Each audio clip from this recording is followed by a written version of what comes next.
Another interesting thing that Hashem said about the animals, about kosher animals, that we didn't talk about in the last shul, is that He wanted us to identify the kosher animal from the outside because that's easy for us to know, easier for us to identify. But there's also internal signs inside the animals. Now, according to Judaism, in order for an animal to be allowed for us, to be permitted for us to eat them, they have to be slaughtered in a kosher way. And slaughtered in a kosher way means that the animal cannot suffer, even for 1 second. Now, if you look at a slaughter from the outside and you're not familiar with slaughtering, slaughtering looks really horrendous. It doesn't look like it's not painful, but there's actually scientific proof that it's not painful. All of the non-kosher animals, including mankind, have all of the blood at some point travels from the heart to the brain.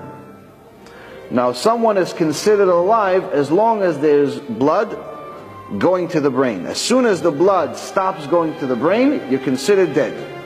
It's not if the blood stops going to the heart. That's just a heart attack, and B'ezrat Hashem somebody gets back. But as soon as there's no longer any more blood going to the brain, you're considered clinically dead. So now, as soon as we disconnect the blood from the brain of the animal's officially dead. Meaning that it's no longer functioning, it dies within a matter of less than a second.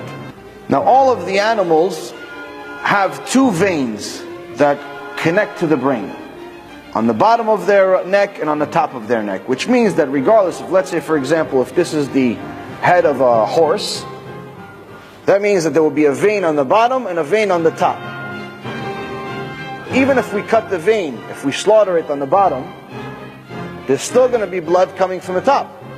Which means that until all the blood comes out of the bottom, he's still going to be alive and he's still going to suffer. He's going to feel the pain because he's still alive. There's still blood going to the brain from the top. So this means that there's no clean way to slaughter a horse or a camel or so on. But if you look at the kosher animals, if you look at the cow, you look at the lamb, you look at the ones that we're allowed to eat, the deer. There's only a few animals. There's a very unique thing about their creation. They also have two veins. But right before they get to the brain, both of the veins connect and become a single vein.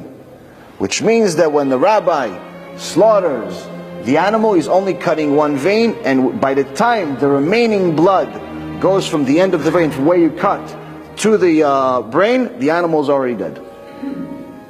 Which means that scientifically, it has never felt pain. If the animal feels pain, it's no longer kosher. So again, this is something that we wouldn't have known 3,300 years ago, unless God told us. And Hashem is telling us that if we have this kosher food, then we can learn His Torah, then we can connect to Him.